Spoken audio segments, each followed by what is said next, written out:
bruxismo es un hábito parafuncional porque es el hecho de apretar o rechinar los dientes, que no cumple nada en la función, simplemente se da por diferentes motivos y nosotros como odontólogos vamos a llegar a tratar es más las consecuencias que el mismo bruxismo.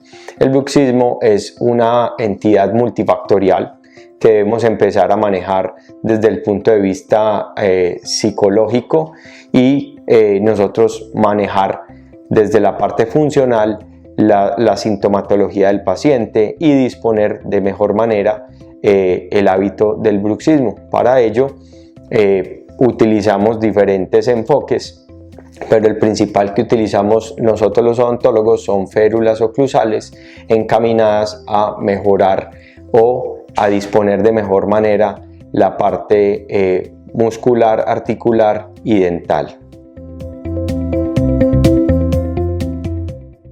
Las principales razones por las cuales los pacientes tienen bruxismo o presentan bruxismo es por situaciones estresantes, ansiedad, depresiones. Entonces es una entidad que, como decía, es multifactorial, pero va a estar mediada por la parte mental y psicológica. Entonces pues vamos a estar de la mano en estos pacientes con remisiones a psicología para hacer un manejo integral del bruxismo. Los tratamientos que utilizamos o que hacemos desde odontología para manejar el bruxismo va encaminado a resolver los signos clínicos que nosotros veamos y a disponer de una mejor manera la parte oclusal de nuestros pacientes. Entonces, pacientes bruxómanos que tienen desgastes severos, vamos a dirigir el tratamiento a devolver la anatomía y a devolver la función en estos casos y protegerlos posteriormente con férulas oclusales que van a proteger y a disminuir estos episodios de bruxismo.